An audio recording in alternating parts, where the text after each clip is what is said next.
Welcome to the Planet MicroCap Showcase Virtual. I'm your host, Robert Kraft, and now presenting at our event is Dave Harper, President and CEO of Geodrill. It's a publicly traded company. I got two symbols for you, GEO on the TSX and GEODF on the OTCQX. And with that, Dave, take it away.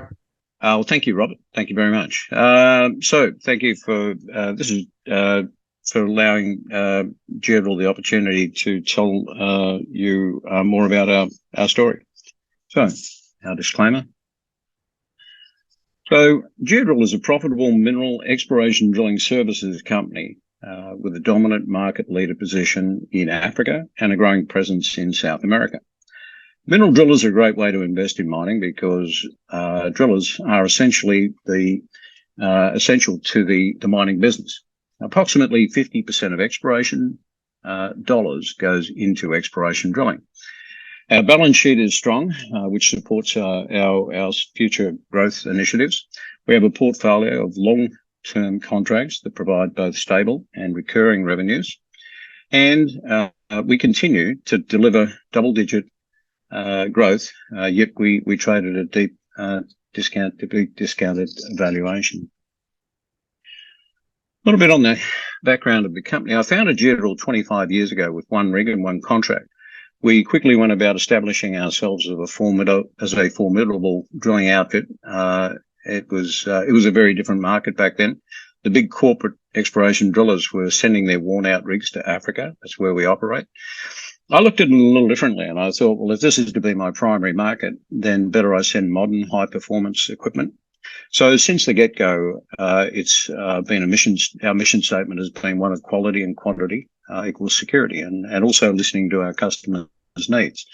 It was a simple message, a simple recipe, and it's proven to be a very successful one. I thought I might just spend a little bit of time just explaining how the mineral drilling business works, because folks often confuse us mineral drilling with oil drilling. And the short answer to the question is the two are very, very different. We both operate drilling rigs for sure, but that's pretty much where the similarity ends. Now, oil drilling is about drilling a well. And once the well is drilled, it's capped and the driller's job is done. The rig leaves site and it goes to find a new project or a new customer somewhere. In comparison to this, mineral drilling, which is what we do, is for the purpose of taking drill samples.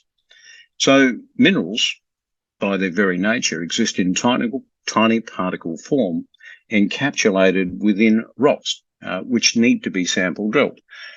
These drills are then sent to the laboratory for analysis.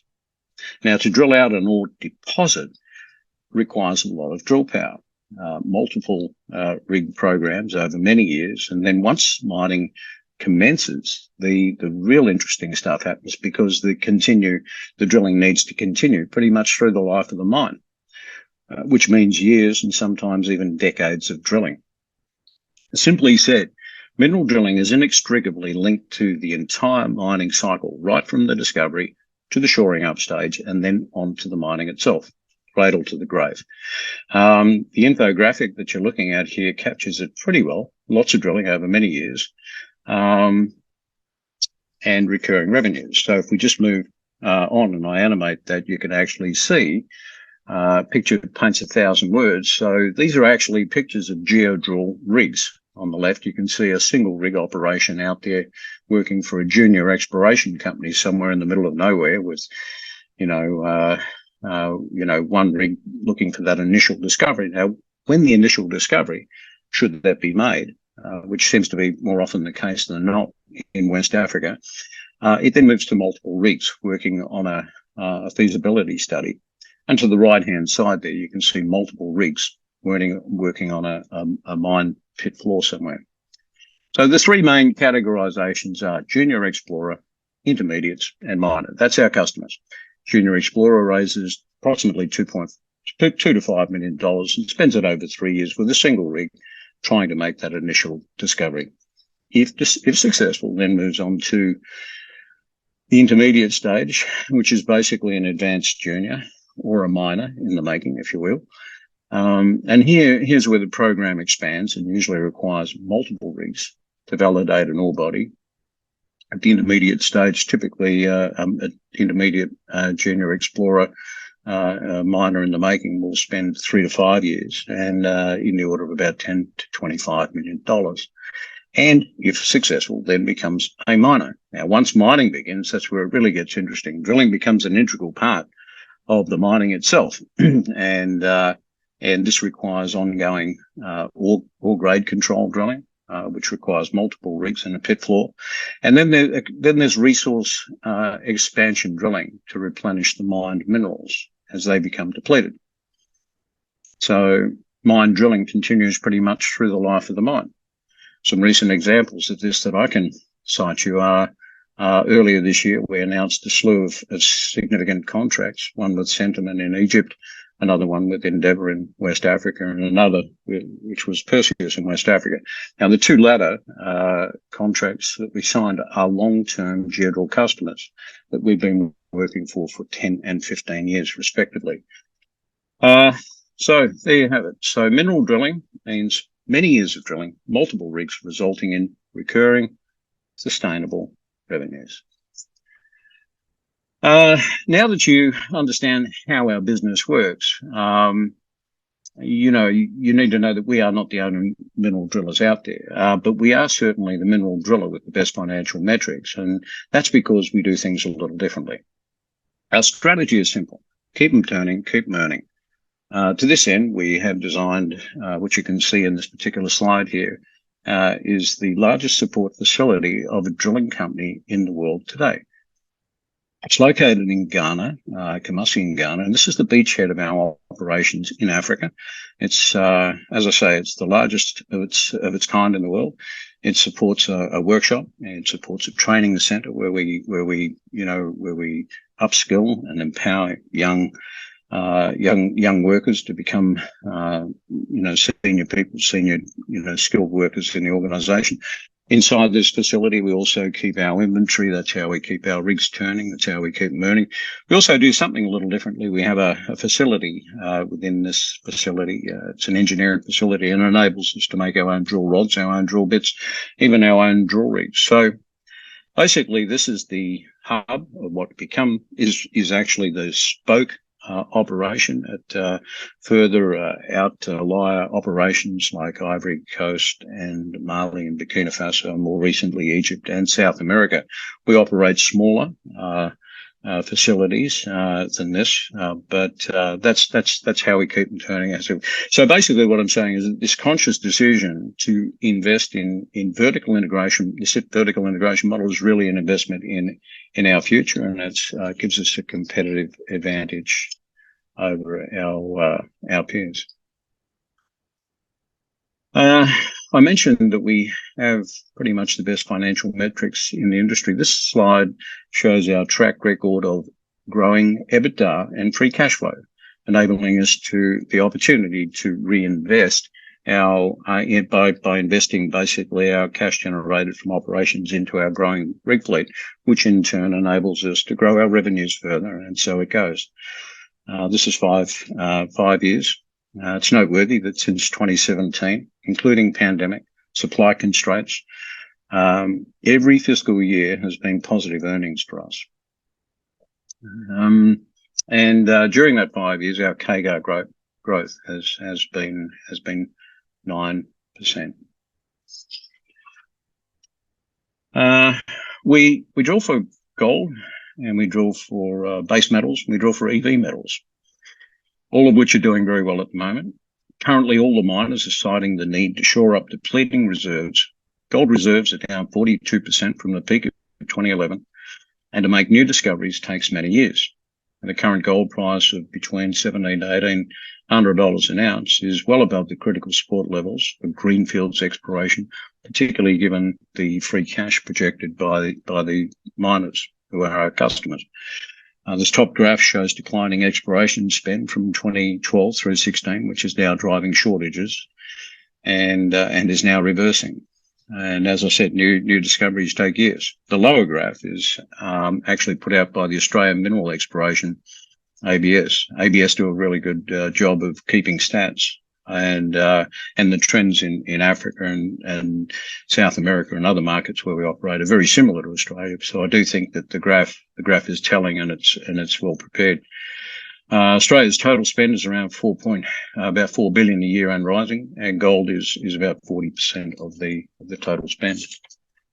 Experts are forecasting the global drilling market will grow between 2020 through 2028 by 7%. I think what's significant there is Geodrill is currently growing at double digits. Our growth plans include organic growth of the rig fleet, which continues to drive our revenues, EBITDA, and free cash flow higher. Continue to diversify our commodity and country risk profile by expanding into other key strategic markets. We've just added Chile in the past quarter, and we've just added 2 new contracts in Egypt, which is our second newest market. Price leverage is also starting to kick in as rig utilization is increasing. So I mentioned, as I said before, we've very strong financials. So quarter 3, we've just put in a very solid quarter 3 results, which was announced a couple of weeks ago. Earnings per share, 8 cents US per share. That's double what it was a year ago. Revenue, $35.2 million. That's up almost 30% from quarter 3 a year ago. EBITDA, $9.3 million, or 26% of revenue. That's up 100% from last year. And net income, $3.6 million US, also up 100% from a year ago. That's net income. That's a net income margin relevant to revenue of 10%, which is up from 6.4% a year ago. So that's our quarter 3 on the left hand side, as you can see. On the right hand side, we've got our year to date. Our year to date, basically, where we're at is we are at 107 million USD, and that's up at this point, same point where we were a year ago, up 22% year over year. EBITDA is up 39% year over year, and our net income is up 36% year over year. So for one of the smallest publicly traded mineral drillers, we actually have one of the strongest balance sheets, which sort of makes us the tallest short guy in the room. High level, our balance sheet numbers consist of working capital, $53 million US, return on equity generated from this strong balance sheet and from our P&L, 18%. That's up from 16% a year ago. Shareholder equity, $103 million USD. Book value, currently $2.21 American. We're trading under our book value. Cash, we have $19 million US in cash on the balance sheet. We also have debt, but we have more cash than we have debt. So we have net cash position of $5.7 million US. Our rig count currently 75 rigs. And we recently started paying an annual dividend. 2021, we delivered 2 cents to our shareholders. And for this current year, 2022, we have done 6 cents. It's approximately a 2.5% yield based on today's share price. Valuation-wise, this is a comps table, and it basically lines us up against our peers. I think it's interesting that over the last 3 years, on average, earnings per share has increased by 53%. But at the same time, the company's share price has only increased by 21%, which means that it is significantly lagging its earnings growth. Geodrill currently trades at about 3 times EBITDA and about 5 times earnings, which is significantly below our peers. As you can see, if you do in your own good time, you can use this table. Some people ask why Africa. Well, I've been a contrarian pretty much all my life. Way back at inception, a couple of things that I liked about Africa, particularly West Africa, was that this region had missed 50 years of modern exploration, and that Africa also had the youngest population in the world. So what I saw was a mining boom in the making that would need plenty of drilling, and I also saw a young, trainable workforce ready to be upskilled. That was 25 years ago. Nowadays, West Africa has grown to a mature market dominated by all the leading companies. All the big guys are here: Newmont, Barrick, Kinross, you name it. Everyone's basically here. My point is that if you're not in Africa, you're missing a substantial piece of the pie. We're also currently expanding into some other countries where we see similar growth opportunities to that I identified many years ago when I first looked at West Africa, and those countries are Egypt for one, Peru for another, and we recently expanded in the last quarter into Chile in South America.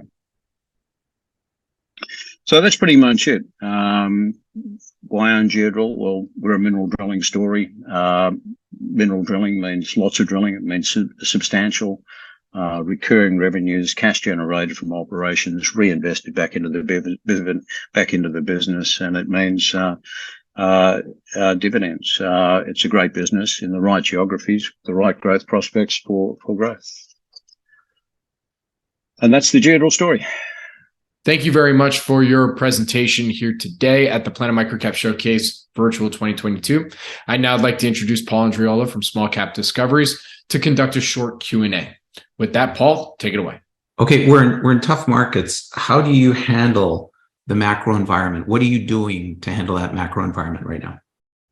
Well, we tend to just focus on what we're doing, and that's trying to run a good, profitable, efficient drilling operation, keeping our customers satisfied and our shareholders satisfied at the same time. It's very difficult out there in the capital markets, no doubt. But the thing is, you've got to believe that, in the cycles, if you're in a cyclical business like mining, then you've got to believe that cycles come and cycles go. And so the point that I'm making is that we are in the tail end of a down cycle, and we're just entering a new up cycle. And I believe that the next 5, 6, 7, 8 years for mining is going to be very interesting. I'm actually in London at the moment for the London Mines and Money Conference, and I tell you, I've never seen such beaten up valuations. This is the place I've never seen such deep value in all my life.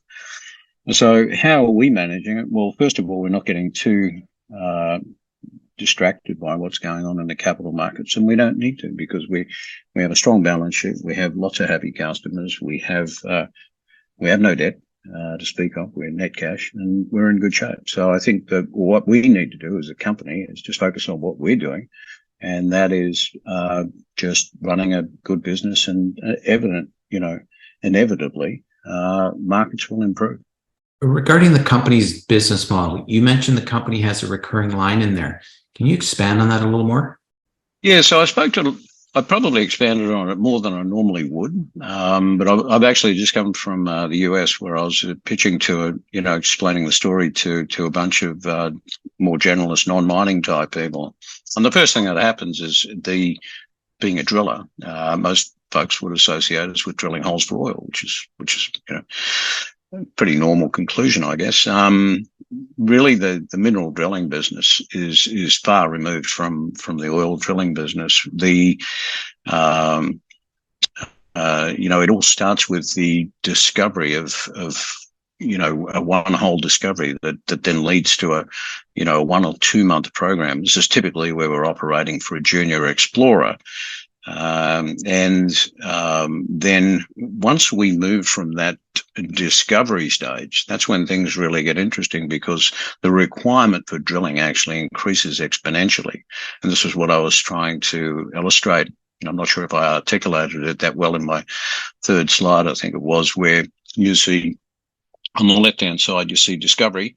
The next stage that you see is the intermediate stage, where multiple rigs arrive and the customer goes to a DFS, a feasibility study. And then from feasibility study, that's when it even becomes more interesting, because this is where the mining begins, and then cash is generated from operations. And as miners, in the case of, say, gold, as miners mine a month's production of gold, effectively what they're doing is taking a bunch of ounces of gold off their balance sheet and converting it to cash. Well, the problem with that is that if you do that, eventually you're going to end up with no reserves.